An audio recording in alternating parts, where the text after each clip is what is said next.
kulanti wanaagsan daawadayaal kuna soo dhawaada wararkii ugu dambeeyay dhambaalka wararka qodobada warkeena aad ku daawan doontaan waxaa ka mid noqonaya dowladda Turkiga oo ka carootay heshiisyada amniga iyo militariga quseeya ee ay doonayaan inay wada galaan dowladaha Imaaraadka Carabta Soomaaliya sidoo kale Kenya ay si gaar ah xukuumadda Ankara farta ugu fiiqaysan qatar ku tahay nabadgelyada iyo deganaanshaha guud ee Soomaaliya. Somaliland hal arin ayay uga guuleysatay wafdiga uu hogaaminayo madaxweyne Xasan Sheekh Maxamuud ee magaalada Abu Dhabi dowladda Imaaraadka oo ku gacan sayrtay in Soomaaliya dowladda federaalka ay kala hadasho arrimo quseeya midnimada Soomaaliya. Wararkii ugu dambeeyay kulamada Abu Dhabi ayaan idin soo gudbin doonaa. Axmed Madoobe waxa uu wadaa qorshe uu doonayo inuu dib ugu qabsado gobolka Gedo maduulaan siyaasadeed mase duulaan ciidan ayuu ku qabsanaya gobolkaasi. Dadaalada socdana xog ayaan idinkaga haynaa. gudoomiyaha golaha aqalka sare ee baarlamaanka Soomaaliya oo hoggaanka u qabtay qorshe halis siyaasadeed la isla markaana uu kaga mira dhalinayo sidii loo heli lahaa ballanqaadyadii loo sameeyay bulshada gobolka Banaadir. Mas'uuliyiinta diidan iyo hogaamiyaasha maamul goboleedyada ee fariimaha hanjabaada soo diray ayaan xog idinkaga haynaa. Dowladda Kenya markan lacag ayay u adeegsanaysaa sidii ay u xoojin lahayd kala aragti duwanaanta siyaasadeed ee cusub ee ka dhex muuqata madaxweynaha iyo gudoomiyaha baarlamaanka. Dhaqdhaqaaqa qarsoon ee ka socda golaha shacabka iyo wararkii ugu dambeeyay kulamada magaalada Nairobi ayaan idin soo gudbin doonaa. Filla Soomaaliya waxay ku dhawaaqday inay daabacayso lacag cusub oo dalku yeesho isla markaana bedelaysa lacagtii hore ee shilinka Soomaaliga ee markan meesha ka sii baxaysa. inta daawateen waa qayb kamid ah qodobada wararkeena daawadayaal ku soo dhawaada wararkaas iyo warar kale oo dhameystiran. haddii daawadaan ugu cusub tahay subscribe sar channelkan si ay mar walba kuu soo gaaraan wararkeena sidoo kalena aragtidaada qaybta hoose commentiga noogu reeb. أنه كبلونا حكومة أنقرة هي وحي كعروتي دلالة أي ودو دولة فدرال كي أرمها سياسة الدبتة هيدو الدبلوماسيين أي قبرة تركيا أي دولة الصومالية أسو قدبيين تلوين أيو أركان إنه لغوهر مرين كارو قران نماذا الصومالية إسلامر كان دالك اللوغة دفاعي كارو اسكو داي والبو وشيشيه.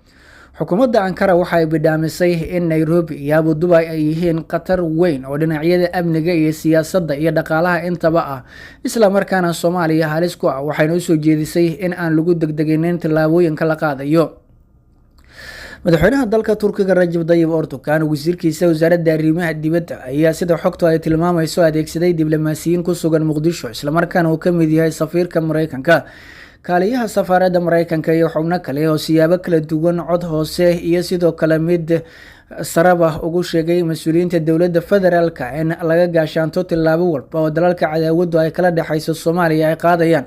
Turkigu waxa uu horay u ballan qaaday inuu Soomaaliya ka difaacayo isku day walba oo ka yimaada dalalka gobolka iyo guud ahaan dunida isagoo u arkay in Soomaaliya ay tahay saaxiibkiisa gaarka ah marka la eego dalalka soo koraya iyo kuwa dhibaatooyinka ay daashadeen dhinaca dagaalada ah. Ankara waxa ay sheegtay in aan xilligan loo baahnayn ku degdegid lagu sameeyo xiriirka Imaaraadka Carabta maadaama muhaabaraadkiisu ay ka dambeeyeen qaraxyo lagu hoobtay oo ka dhacay qaybo kala duwan oo ka tirsan dalka haba ugu horeeyay weerarkii hore ay Turkigu ugu eedeeyay Imaaraadka ee control afgooyay isla markaana lagu dilay in ka badan 80 ruux oo ka mid ahaa bulshada Soomaaliyeed una badnaa arday jaamacadaha kala duwan ee wadanka wax ka dhiganayay. sidoo kale Ankara waxay soo jeedisay in xiriirka Kenya uu noqdo mid kaliya ku qotoma danaha wadaaga ah balse laga leexdo tilaabo walba oo horseedi karta dib u dhac dhaqaale iyo mid amni isla markaana ku saleysan dan gaar ah oo wadan u leeyahay. haddii Soomaaliya ay ku madax adeegto inay qaadato go'aanadaas Turkiguna uu miisaanka saaro heshiisyada la galo oo u arko inay yihiin kuwo lid ku ah danaha Soomaalida waxay dowladda Turkigu joojin doontaa sida xogta lagu helayo sida gaarka kaalmada ay ula garab taagan tahay maadaama cadaadis weyn oo madaxweyne Erdogan xukuumaddiisa ka saaran yahay dhinaca mucaaradka. Somaliland hal arin ay uga guuleysatay wafdiga Xasan Sheekh Maxamuud ee ku sugan magaalada Abu Dhabi iyadoo dowladda Imaaraadka la xaqiijiyay inay ku gacan sayrtay in dowladda federaalka ay kala hadasho arrimo quseeya midnimada Soomaaliya. dhinacyadu waxay ka wada hadlayeen sidii sare loogu qaadi lahaa iskaashiga dhinacyada arrimaha bini'aadanimada amniga iyo sidoo kale militariga iskaashiga guud ee siyaasadda gobolka Geeska Afrika tan danaha Carabta iyo sidii sare loogu qaadi lahaa saaxiibtinimada gaarka ee ka dhaxaysa labada dowladood iyadoo la raacayo taariikhdii soo jireenka ahayd ee ka dhaxeeya labada dal ee Soomaaliya iyo Imaaraadka Carabta.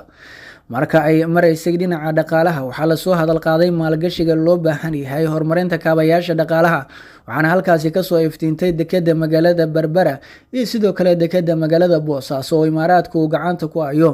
mas-uuliyiintaasi waxay u sheegeen in ay muhiim tahay in arrimahaasi lagala xaajoodo maamulada iyo sidoo kale dowladaha ayaga qaarkoodii ay is aqoonsan yihiin ee madaxa banaanida qaatay islamarkaana doonaya in ay heshiisyo caalami ah ay la galaan dalalka caalamka. magaalada berbera ayay sidoo kale sheegtay inay tahay wadan madax bannaan oo ay tahay in aan laga hadli karin arrintiisa iyadoo ay ka maqan yihiin miiska xubnaha Somalilan. sidoo kale xogtu waxay tilmaamaysaa in dowladda Imaaraadku ay ka cagajiidayso in ay dib u eegis ku samayso maalgelintii hore ay ugu dhawaaqday ee dekedda magaalada Boosaaso, halkaas oo loo arko in aan wax badan laga hirgelinin. waxayse ku soo koobtay in ay Soomaaliya ka caawinayso dhinaca horumarinta dhaqaalaha iyadoo diiradda la saarayo dhinaca koonfurta iyo goobaha dowladda federaalku ay gacanta ku hayso ammaanka oo asna diiradda la saarayo Muqdisho iyo deegaanada hoos yimaada, iyadoo si gaar ah ay kagala shaqeynayso horumarinta ciidamada qalabka sida dib u soo celinta saldhigyada militariga, tababarada ciidanka iyo sidoo kale kabida miisaaniyadda dowladda ee sanadlaha ah. halkaasi waxaa la sheegay in ay dhaqaaqi waayeen qodobadii dhinaca dekedaha sida ay xaqiijiyeen mas-uuliyiin ka tirsan xafiiska madaxweynaha Somalilan. waxay arrintaani muujinaysaa sida sare loogu qaaday looguna guuleystay xoojinta xiriirka Imaaraadka Carabta iyo Somalilan. madaxweyne Axmed Madoobe ayaa wada qorshe uu duulaan dib ugu qabsanayo magaalada Garbaharre iyo guud ahaan gobolka Gedo. dad badanse waxay isweydiinayaan mid siyaasadeed amase waa mid ciidan qorshahan uu doonayo inuu dib ugula wareego gobolkaasi.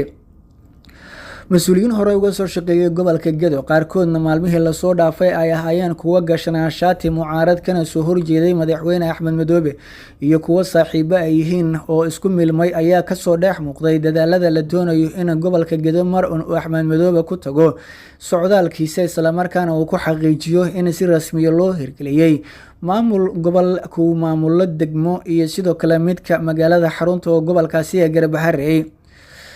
wasiirka hore ee wasaaradda amniga ee dowlad goboleedka Jubbaland Cabdirashiid Janan, madaxweyne ku-xigeenka Jubbaland Maxamuud Sayid Aadan iyo mas-uuliyiin kale ayaa hoggaanka u haya qorshahan kuwaasoo doonaya in ay mar maamul loo dhan yahay oo Jubbaland ay leedahay ay ka hirgeliyaan gobolkaasi. inkastoo loo dhamaanshaha lagu tilmaamay inuu yahay mid ka imaanaya rabitaanka bulshada iyo sidoo kale dadka deegaanka oo ayagu doorasho sameeya ama u garta qof ay u arkaan inuu hogaamin karo.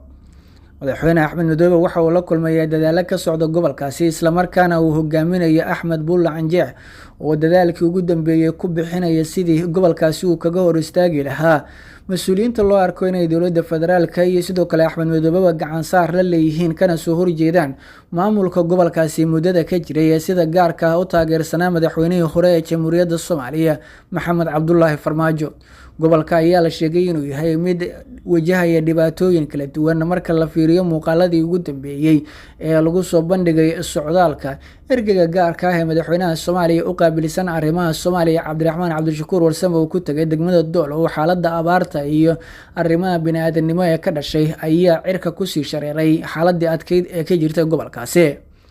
dowladda Kenya ayaa la ogaaday markan inay lacag u adeegsanayso sidii ay u xoojin lahayd kala aragti duwanaanta siyaasadeed ee cusub ee laga soo dhex wariyay madaxweynaha iyo gudoomiyaha baarlamaanka dhaqdhaqaaq qarsoon ayayna Kenya ka wadaa aqalka baarlamaanka Soomaaliya.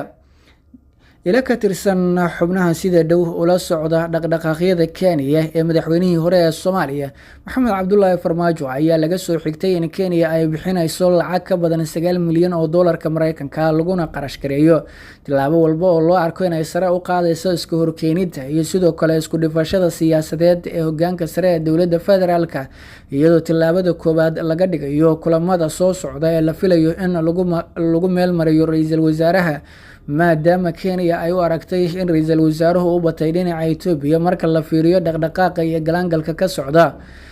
xafiiska ku meel gaarka ah ee ra'iisul wasaaraha dhawaan madaxweyne Xasan Sheekh Maxamuud oo soo magacaabay, iyadoo laga duulayo danaha ku aadan sidii uu hirgeli lahaa heshiiska la filayo in 5 bisha soo socota ay wada galaan labada dowladood. ayay Kenya waxa ay adeegsatay diblomaasiyiin iyo saraakiil wata magaca howlgalka ATMIS kuwaas oo xildhibaanada ugu yeeray qaarkood xarunta xalane ee magaalada Muqdisho, halkaas oo lagaga dhaadhiciyay afkaarta iyo qorshaha ay wado xukuumadda Nairobi ee ku aadan hirgelinta sidii ay sare ugu qaadi lahayd ismariwaa siyaasadeed oo soo kala dhexgala labada hogaamiye islamarkaana horseedi kara in ra-iisul wasaaruhu meesha uu ka baxo islamarkaana dib loogu laabto magacaabistiisa oo la keeno shaqsi loo arko inuu yahay mid ka bixi kara danaha Kenya. Villa Soomaaliya waxa ay ku dhawaaqday in si rasmi ah ay u hirgelinayso lacag dalku uu yeesho islamarkaana lagu jaangooyo dhaqaalaha iyo sidoo kale heerarka kala duwan ee isbedelka iyo horumarka ama dib u dhaca dhaqaale ee soo wajihi kara dalka si loo ogaado halbeega dhaqaale ee Jamhuuriyadda Federaalka islamarkaana loo xaqiijiyo baahiyaha loo qabo sare u sii qaadida. Waxay dowladdu sheegtay in baahi weyn loo qabo in la helo lacag wadanku uu leeyahay taas oo ah halbeega rasmiga ah ama kamid ah astaamaha qaran ee dal walbaahiba uu leeyahay. Agaasima ku-xigeenka madaxtooyada Soomaaliya Maxamed Amiir ayaa hoosta ka xariiqay inay hirgelinayaan dadaalada lagu habaynayo islamarkaana lagu sameynayo lacag uu dalku yeesho taasoo bedesha lacagtii hore ee shilinka Soomaaliga oo meesha kasii baxaysa islamarkaana gobolada inta badan ba aan laga adeegsan. Xilligan Soomaaliya waxay u badan tahay adeegsiga lacagta elektaroonikada ee dollarka Mareykanka islamarkaana shirkadaha isgaarsiintu ay ugu talagaleen in taleefoonada la iskugu xawilo. Waxaana meesha ka baxay lacagtii shilinka Soomaaliga marka laga reebo magaalada Muqdisho iyo meelo yaryar oo ka tirsan koonfurta Soomaaliya. Inta badan dollar ayuu dalku isticmaalaya, taasina waa mid walwalka gaarka ku haysa bulshada Soomaaliyeed. Dhinaca kalena waxaa soconaya dadaaladii ugu dambeeyay ee wada gudoomiyaha golaha aqalka sare ee baarlamaanka Soomaaliya uu kaga dhabaynayo arrin taariikhda ay u geli karta dowladdan islamarkaana si gaar ah asaga saameyn ugu yeelanaysa maadaama uu yahay shaqsiga markan u gogol fadhiya. Gudoomiyaha golaha aqalka sare ayaa hirgelinaya dhismaha gudiyada kala duwan ee golaha aqalka sare waxaana gudiyada uu sheegay in muhiim ay tahay in laga dhaxelo xubnaha golaha sanadka ee ka yimaada gobolka Banaadir taasoo ka dhigan in gudoomiyuhu uu xusul duubayo sidii loo soo dhisi lahaa xubnaha matalada siyaasadeed ee gobolka Banaadir si looga dhaxelo golaha aqalka sare islamarkaana la iskugu dheelitiro gudiyada 8 ah ee maantay sida rasmiga ah hawshooda loo hirgelinayo. Arintani waxaa sidoo kale dabada ka riixaya xubno kala duwan oo siyaasiyiin oo gudoomiyaha taageeray halka dowlad goboleedyada qaarkoodna goor hore ay ka soo horjeesteen. Dowlad goboleedyada Koonfur Galbeed